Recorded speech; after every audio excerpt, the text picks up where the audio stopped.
მოდური ტანსაცმელი, აქსესუარები და ინტერიერის დეკორი. ეწვიეთ Room 22-ს აბაშიძის 22-ში და შეიძინეთ ექსკლუზიური ნამუშევრები. Room 22, თქვენი ინდივიდუალური სტილის ბუტიკი.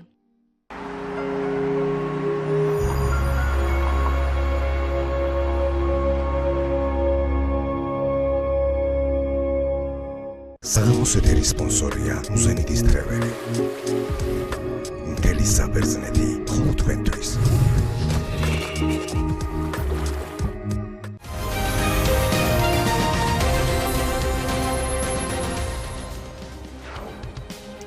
ჩვენ დავბრუნდით ეთერში შეჯამებისთვის დაგვრჩა დაახლოებით კიდევ 5 წუთი. ბატონო ოთარ, წინასაარჩევნო გარემო. როგორ შეაფასებთ იმ ველს, რომელზეც თქვენ უნდა იმოქმედოთ მომავალი 3 თვის განმავლობაში? 4 თვის განმავლობაში. თუ 3 თვის, 3-ის მე მგონი. ხო, 3 დარჩა 3. კი, წინასაარჩევნო გარემო არის ერთის მხრივ, ანუ პოლიტიკური ლიდერები არიან ციხეში. ეს არის პარტიის გენერალური მდივანი და თბილისის ორგანიზაციის ხელმძღვანელი, ვინც გახდნენ, ანუ ეს არის პარტიის, ასე ვთქვათ, ლიდერები და პარტიული აქტივის მთავარი წარმმართველები, ეს პირები იყვნენ და მათი პატიმრობა გრძელდება, მიუხედავად ადამიანის უფლებათა ევროპული სასამართლოს გადაწყვეტილებისა, ახალი საქმეების დამატებით. ამავე დროს ყველაზე ნიშანდობლივი, შეიძლება პარტიას არ უკავშირდება, მაგრამ ნიშანდობლივია ასევე მედია გარემო და ჩვენ გვაქვს ძალიან მძიმე ვითარება ამ კუთხით, კერძოდ გულისხმობ რუსთავიორის საქმეს და სასამართლო პროცესის ფორსირებას. უპრეცედენტო გადაწყვეტილება მიიღო სააპელაციო სასამართლომ, თავად მიუტანა გადაწყვეტილების პირი მხარეს და ამით 18 დღე წაართვა იმისთვის, რომ მოესწროს საკონსტიტუციო სასამართლოს გადაწყვეტილებამდე უზნეა სასამართლოს მხრიდან დაუშვებლად ცნობა რუსთავიორის საჩივრის. თავად ეს გადაწყვეტილება არის სამართლებრივი ნონსენსი, იმიტომ რომ წერია რომ იძულების ფაქტი არ დასტურდება, მაგრამ ფასიდან გამომდინარე არის ამორალური ეს გარიგება, რაც თავდაყირა აყენებს თვითონ საკუთრების უფლებას, დავანებოთ თავი მედიის და გამოხატვის თავისუფლებას. ანუ ეს არის საკმაოდ მძიმე ფონი, ამაზე შეშფოთებას გამოხატავენ და საკმაოდ მკაცრი ლექსიკით, არადიპლომატიური ზოგჯერ ჩვენი დასავლელი პარტნიორები, განსაკუთრებით ამერიკის შეერთებული შტატები არის აქტიური ამ მიმართულებით, რომლებიც პირდაპირ მიუთითებენ ხელისუფლებას, რომ მან არ წაიღოს რუსთავიორი და ეს ორ კერძო პირს შორის დავა რომ არ არის ეს უკვე ამაზე კონსენსუსი საერთაშორისო საზოგადოებაში არსებობს, ანუ ეს არის მეორე ძალიან მნიშვნელოვანი ფაქტორი. მესამე არის დაუსჯელობა მოძალადეების, რომელიც საკმაოდ პრობლემურია, იმიტომ რომ ეს პირები თავისუფლებაში არიან, ვინც კორცხელის ინციდენტში არიან მხილებულები. ისინი მუქარას განაგრძობენ, ძალადობის მუქარას განაგრძობენ, მაგრამ პატიმრობის შუამდგომლობით პროკურატურა მაინც არ შედის და ესეც ერთგვარი სიგნალია სხვა ძალადობრივი ჯგუფების, ან იგივე მათ მიმართ, რომ ამგვარი რაღაცები არ ისჯება და ნაციონალური მოძრაობის ლიდერების და მხარდამჭერების, ამომრჩევლების წინააღმდეგ მიმართული ძალადობა არის დაუსჯელი. ეს არის პრობლემატიკა, თუმცა აქვე ისიც მინდა დავძინო, რომ მიუხედავად ყველაფრისა, მე ხა ამომრჩევლებსაც ხვდები, განწყობა არის ძალიან ოპტიმისტური, გულისხმობ არჩევნების მიმართ ოპტიმისტური განწყობა არის, ხელისუფლების მიმართ იმედგაცრუება იმ დაპირებების შეუსრულობის გამო, რომელიც საკმაოდ უხვად გასცა ქართულ მონაცემებმა 2012 წლის არჩევნების წინ და ამიტომ ამ მიუხედავად ამგვარი საარჩევნო გარემოსი, კიდევ ერთხელ შევაჯამებ სამივე კომპონენტს, პოლიტიკური დევნა, მედია თავისუფლების ჩახშობის მცდელობა და უშუალო ძალადობა პოლიტიკური ლიდერებზე და მათ მხარდამჭერებზე, მიუხედავად ამისა, ჩვენ ძალიან ოპტიმისტურად უყურებთ ამ არჩევნებს და გვეგმოთ ამ არჩევნებში დამოუკიდებელ გამარჯვებას. მოდი მამუკასაც ვკითხავ, სურათი რთული დაიხატა თქვენი ოპონენტის მხრიდან, ციხეში ლიდერები, მედია სიტყვის თავისუფლების ჩამორთმევის ზღვარზე და დაუსჯელობის სინდრომი კორცხელის ინციდენტის კონტექსტში. გაქვთ პასუხი? ბატონო, რა თქმა უნდა, პასუხი მაქვს და ეს არის ერთადერთი რეალური პასუხი. 4 წელია ეს რიტორიკა მიდის განსაკუთრებით ერთ-ერთი ტელევიზიის მიერ, რომელიც არის ნაწილი ამ მოძრაობისა, ერთიანი ნაციონალური მოძრაობის და ამ პარტიის, თუმცა ყველამ კარგად იცის ერთი რამ, რომ კარგი რა ხდება ყველაზე. მოდი აქედან დავიწყოთ. თავისუფლება მოიპოვა ქართულმა ხალხმა ქართული ოცნების ხარდაჭერითა და დახმარებით. და ამ თავისუფლებას არავინ არ დათმობს, ამას არ აპირებს ქართული საზოგადოება დარწმუნებული ვარ და ყველაზე კარგზე მოგახსენებდით, ეს ის არის, რომ ყველა წინა არჩევნები სხვათა შორის.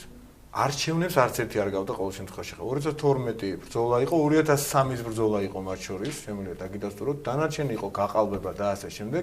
ჩვენ წინ გველოდება. 2012 არჩევნებიც? 2012 წლის არჩევნები იყო ბრძოლა. 3 წლის არჩევნები 2003 იყო ბრძოლა. დანარჩენი არჩევნები იყო გაყალბება. ამაში მე დარწმუნებით შემიძლია დავжди და ნებისმიერ ადამიანს დავუდავსტო რომ ეს ასე იყო. ანუ 2012 რატო არ იყო გაყალბება ან 2012 გაყალბება იყო რეალურად მე თუ მკითხავ 25%-იანი ან 20%-იანი რეიტინგი ქონდა ნაციონალურ მოძრაობას და მიიღეს დაახლოებით 40%, მაგრამ ამას თავი დავანებოთ. უფრო ბრძოლა იყო და ამ ბრძოლაში ქართულმა ოცნებამ დამაჯერებლად გაიმარჯვა და თავისუფლება მოიპოვა რაც თავარი. ახლა რა ხდება?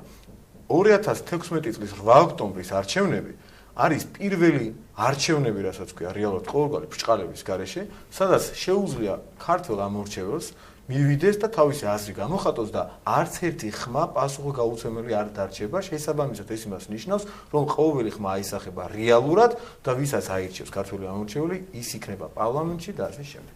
შესაბამისად, როდესაც საუბრობთ ამ 4 წლიან რიტორიკაზე რუსთავის და ნაციონალური მოძრაობის, არანაირი დარტყმა სიტყვის თავისუფლებაზე არ ყოფილა.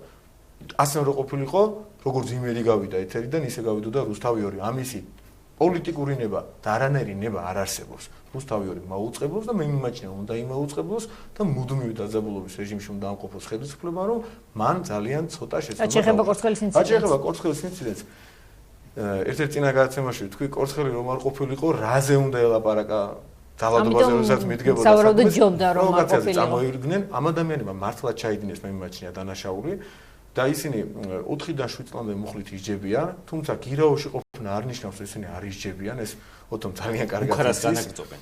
მუქარას განაგრძობენ, მე როგორც ვიცი, საუბარია მხოლოდ და მხოლოდ რაღაც სტატუსზე და სტატუსებს თუ მოვიყვებით, ყოველდღიური მუქარაა თქვენი მომხრეების მხრიდან, ყოველწუთიერი, მე უამრავი სტატუსი მაქვს. დანაშაული ჩამდენი პირები იმუქრებიან. ჩამდენი პირის წარსულში, რომელიც რომელსაც გირაოობს და მომავალში აანონსებენ და იქ თუ რაღაცა მუქარას არ შეიცავდა ის მუქარა, მე მითხრეს გადმომცეს სიტყვით რომ მიფრთხილდნენ თუ რაღაცა კი ბატონო უნდა უფრთხილდეთ ქუჩაში ვერ გამოივიდნენ ქართულ საზოგადოებას და რადგან დაგიმატებ 8 ოქტომბერს რომელიც 8 ოქტომბერს გაცემს ყველაფერს საკუთარ არ უნდა აიღო პასუხისმგებლობა ეგეთ მოძალადეებზე არც მინახავს უნდა გაემიჯნოს სიმართლე თუ გაინტერესებთ ყოველგვარ მუქარას და ძალადობას ინტერვიუში არ წერია არის ძალადობის მუქარა არ იყო ამბობ ოდიში თუ ადამიანი ამბობს რომ საკადრის პასუხს მიიღებს არ ნიშნავს რომ აუცილებლად არის თოფზე, იარაღზე, ხელკეთზე ან მუშტზე საუბარი.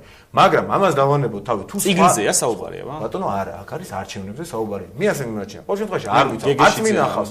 არ მინახავს და არ ვიცი. ყოველ შემთხვევაში იმის შემდეგ მე ვთქვი ერთ-ერთ ფოტოშორის რუსთავის იმ ცნობილ არჩევანის ეთერში რომ მე პირადად უზრუნველყოფ მეთქი რომ ტრენინგების დონეზე რომ დამჭირდეს დავატრენინგებ ამ ადამიანებს ჩვენ მომხრეებს რომ რამე მსგავსი არ განმეორდეს და ეს პროცესი უკვე დაწყებულია. გარდა ამისა ჩვენ ნახეთ დატრენინგება სპორტ დარბაზებში არის დარბაზებში არა მე პირადად ხვდები ადამიანებს და რაც არ უნდა გითხრან მეთქი ძალიან ცუდია ქართულ კაცს უთხრა რომ კიდეც რომ გაგინონ არ უნდა მოახდინო რეაქცია იმიტომ რომ ვინაგინა არავის არ უგინებია როგორ გეკადრებათ აი მაგაზე ხა ცოტა შორს წავალთ პროვოკაცია იყო და გადაგებულია ყველა ეთერში იყო სხვათა შორის არჩევანის ეთერში რომ წარმომიჩინეთ იმ სპექტაკლის დროს თითქოს ის ადამიანები საერთოდ არ იყვნენ იმ ჯგუფის წევრები იყო მეო არანაირი შეხება არ ამაქვს შემდეგ რუსთავერმა ერთი წამი არ დაურთმო იმ ვიდეოებს რომელიც სოციალურ ქსელებში ვრცელდებოდა სადაც ბეჟაშვილს, ღვინიაშვილს და ბოკერიას უკან დაძდებდა მაგალითად მარტყოფლიშვილი და ყველა ინციდენტში იღებდა მონაწილეობას. არც ერთი წამი არ დაურთმო.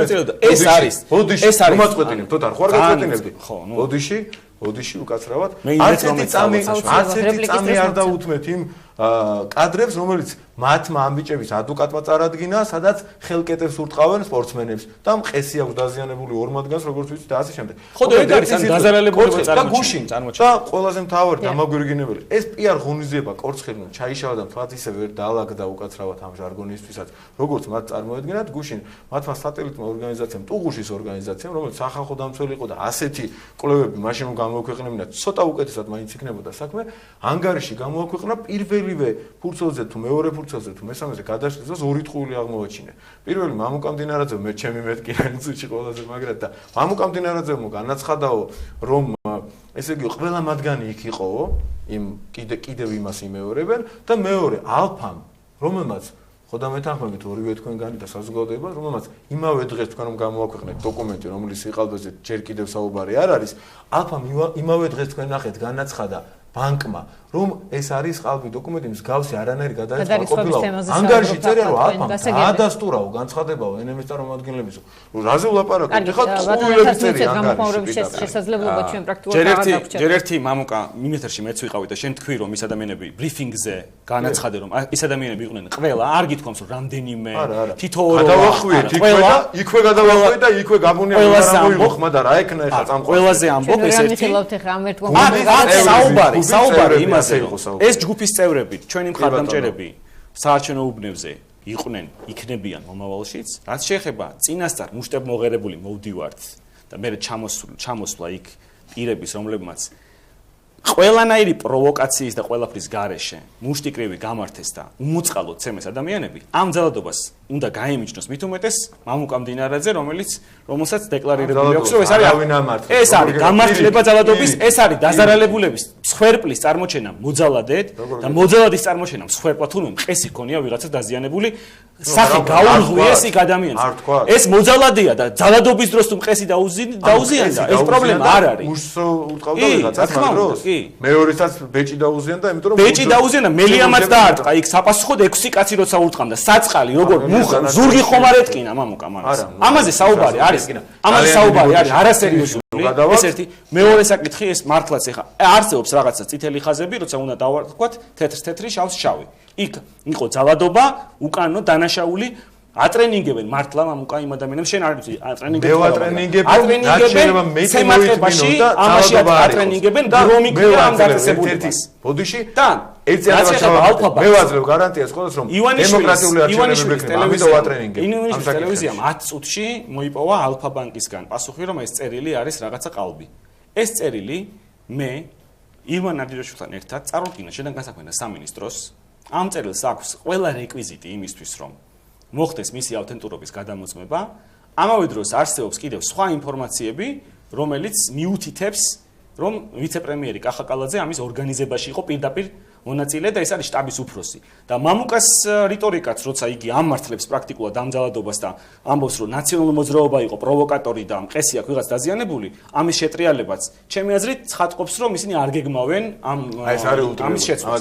და რაც შეეხება რუსთავიორის თემაზე რომ აქ თურმე იმაუწყებლებს რუსთავიორი მიაქვთ ჩვეულებრივად სასამართლო ძალადობით მიაქვთ ეს ტელევიზია ეს გადაწყვეტილებები ვერანაირ კრიტიკას ვერ უძლებს ამაზე არის სრული კონსენსუსი და ამაზე ამის თავის მოკატუნება რომ თითქოს აქ არაფერი არ ხდება და იმაუწყებლებს ვერ იმაუწყებლებს თუ წაართმევენ იმ ადამიანს მის პრაქტიკულად ფინალში ვართ ძალიან მოგწონს როცა შეეხება მაუწყებლობს კი ეს ასეა მთელი საქართველოს ამას უყურებს ეხლა სამართლებრივ ნიუანსებზე ვეღარ ჩავყვებით ამის როცა არ გვაქვს მაგრამ არც ერთ ხარეს რომელიც აგების პროცესს არ მოწონს სამართალი ასე ვთქვათ და ეს ბუნებრივი ამბავია თუმცა ჩვენ ვხედავთ რომ სასამართლო უნდა გავიდეს ბოლოში და როცა დამთავრდება ამაზე ვიმსჯელოთ მე და შეიძლება ამაზე არგუმენტების კონდეს მანამდე შეგვიძლია ვიმსჯელოთ მანამდე შეგვიძლია მხოლოდ იმიტომ მაშინ მტკიცებულებები კი ბატონო მაშინ უნდა წარმოადგენოთ მტკიცებულებები რომ ვიღაცა ერევა ამაში და არ მომწონს აი ეს გადაწყვეტილება და აქ კანონი დაარღვია და მის საკითხად წამიკითხა ურთმელის გადაწყვეტილება მაგრამ როდესაც ვიცმენ ხოლმე მეორე მხარის არგუმენტებს მათაც აქვს თავისი არგუმენტები და თქვენ უფრო ხშირად ხართ ეთერში